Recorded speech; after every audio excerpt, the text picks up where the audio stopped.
In a flash, everything changed when I heard my husband's angry voice on the phone. He yelled, "Why do you always fall apart when I need you?" He didn't seem to care that I was in the hospital because our baby was in danger. He complained about being hungry and waiting for my cooking while I was stuck in the hospital.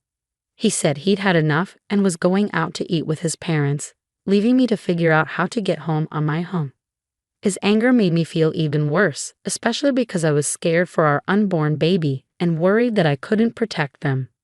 I used to be a dedicated cosmetic salesperson known for my hard work and success. I had many awards and loved my job. Meeting my husband felt like a dream come true, and our relationship quickly turned into marriage. When I found out I was pregnant, I had to make a tough choice. Leave my job to avoid the risk of miscarriage, thinking about what was best for our family's future. As my pregnancy progressed, my husband's support seemed to disappear. What used to be excitement turned into frustration. Simple tasks became overwhelming for me, and I struggled to meet his expectations. He would ask, "Where's my lunch?" and then criticize the simple sandwiches I made, saying I couldn't handle smells. He dismissed my difficulties with, "Pregnancy is not an illness," making me feel alone in my struggles.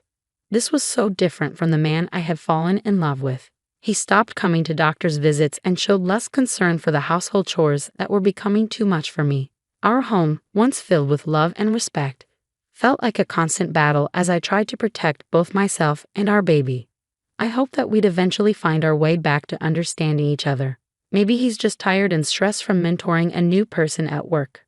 I kept telling myself that once the baby is here, his busy schedule will ease up and we'll settle into a good routine as a family. I reassured myself, whispering "okay," while gently touching my growing belly, trying to stay positive despite the challenges with my changing body and our strained relationship. Things between my husband and me haven't improved. On top of that, my in-laws have started showing up unannounced, which has added to my stress. They criticize the cleanliness of our home and worry about how we'll manage with the baby, but they still expect me to serve them food right away. I feel overwhelmed and unprepared, and their visits always end with disappointment. My husband never stands up for me and seems to agree with their criticisms, making me feel like I'm not good enough. One day, while heavily pregnant and sent out to buy groceries, I collapsed from exhaustion. I woke up in the hospital, having passed out from overdoing it, but thankfully, our baby was fine. The doctor said I needed to rest for a few days. I saw missed calls from my husband and thought he must have been worried.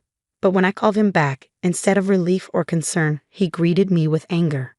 "Where have you been?" he demanded harshly, as if my health and our baby's safety didn't matter to him. His cold words made me shiver.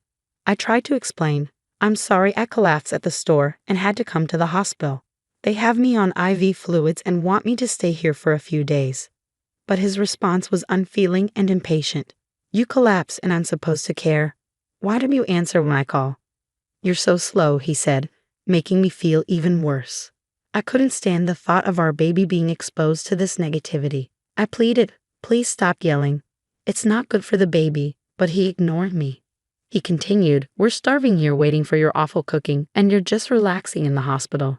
It was clear he wanted to go out to eat with his parents and leave me on my own, even though I was in this condition.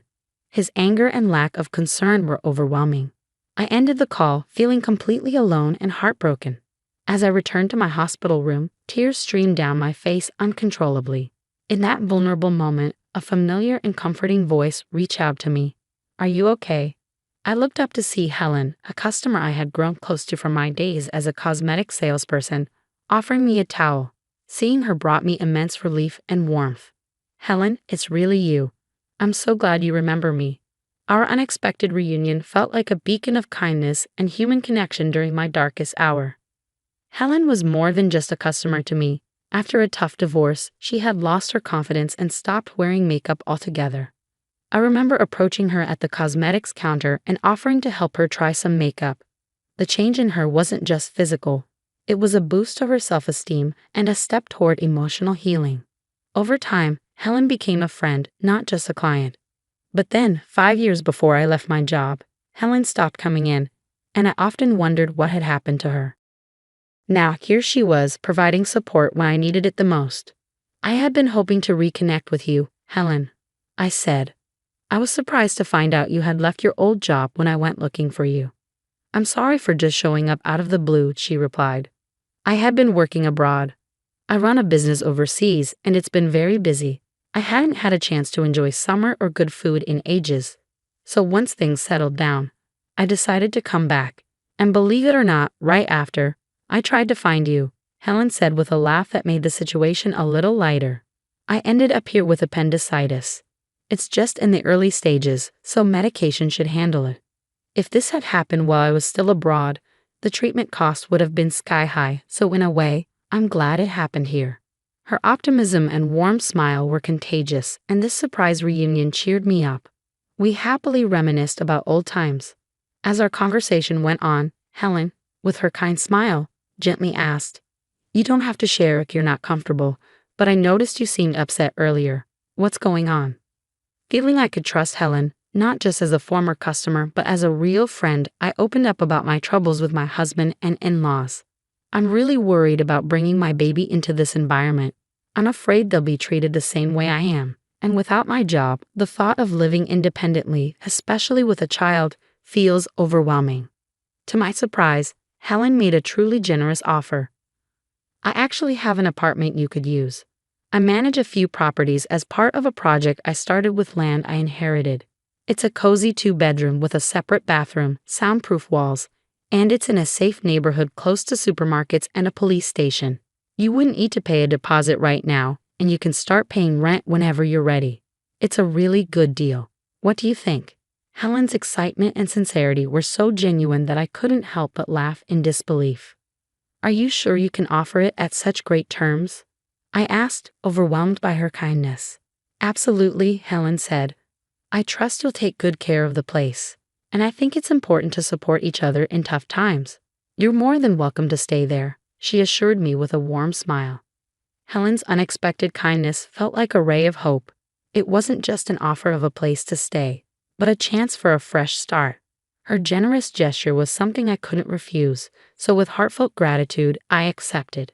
Days later, once the doctors gave me the all-clear, I left the hospital and moved straight into the apartment Helen had set up for me. She had arranged everything effortlessly over the phone, showing incredible generosity. I didn't go back to the home I shared with my husband. Instead, I embraced this fresh start in Helen's cozy and welcoming apartment. Although I felt a bit guilty about not paying rent right away, Helen just laughed it off, telling me not to worry. While my husband was at work, I went back to our old home to pick up my things.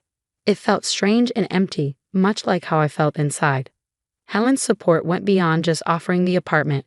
She connected me with a lawyer who had helped her before, and this solidified my decision to pursue a divorce. The lawyer's encouragement gave me hope, and with each hospital visit confirming the health of my baby, my resolve grew stronger. One day, as I left the hospital, I was alarmed to see my husband waiting for me. I panicked and tried to leave quickly, but my pregnancy made it hard to move fast. He confronted me about the lawyer and our living situation, gripping my arm tightly.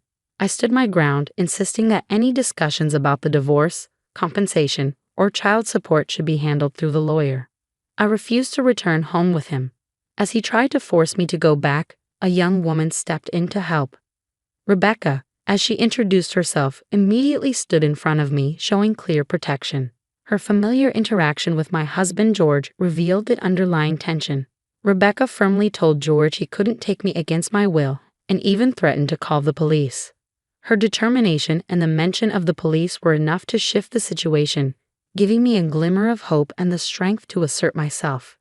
Seeing Rebecca's seriousness, George looked frightened and quickly left. I felt a wave of relief that nearly made my legs buckle. Rebecca immediately came to my side to support me. "Are you okay?" she asked, and I apologized, feeling overwhelmed by relief. Rebecca quickly called a taxi for me, insisting on making sure I got home safely. Despite feeling bad for causing her trouble, she reassured me it was no problem. When I told her my address, she was surprised to learn that I lived just below her. It was a happy coincidence that we were neighbors. Rebecca, cheerful and kind, turned out to be a new employee at George's workplace. She had reported his inappropriate behavior, which led to him being removed as her mentor. George was known for his lack of empathy toward female employees, often making insensitive comments about personal issues like menstruation and marriage. Rebecca shared that George's behavior wasn't just a problem at work. I had experienced it firsthand during my pregnancy. 3 weeks after meeting Rebecca, we had become good friends, enjoying dinners together. She shared that George had been moved to a subsidiary company after multiple complaints and problems at work. Interestingly, Rebecca was Helen's daughter, the same Helen who owned the apartment I was staying in. George had previously bragged about handling Helen's account, but his poor behavior led to his demotion. Helen had pushed for George's transfer after learning about his actions both at work and toward me. Rebecca, determined to address workplace issues on her own merit, had only acted after realizing my connection to her mother. Helen had encouraged Rebecca to gather and present evidence against George, which led to his transfer. With George's reduced income and increased workload, his position had changed significantly. Helen, drawing on her experience, advised me to stay firm and not be swayed by George's attempts to gain sympathy, which was incredibly reassuring. After I decided to divorce George, he tried to contact me through the lawyer, expressing how tough work was and how much he missed me. He even apologized and asked me to come back, but I remained resolute in my decision to divorce, supported by Helen. George had no choice but to accept the divorce and agree to the terms for child support and damages.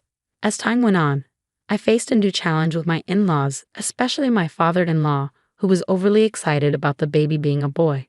I sensed trouble brewing, and it wasn't long before my in-laws made their move. One day, while I was heading out, my father-in-law grabbed my arm. He had followed Rebecca, thinking he would confront her, but then saw me and demanded that I give up my baby once born, claiming the baby was the family's heir. Despite my efforts to free myself, his grip was too strong.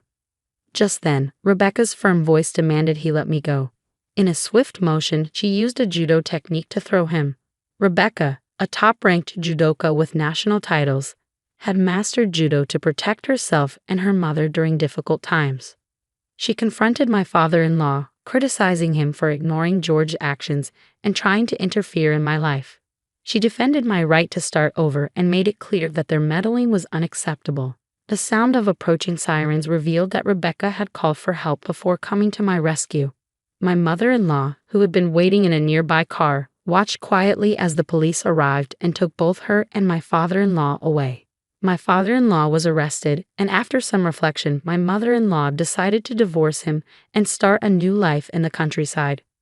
George tried to persuade his mother to let him come with her, saying he was fed up with his job and the family drama, but she firmly rejected him.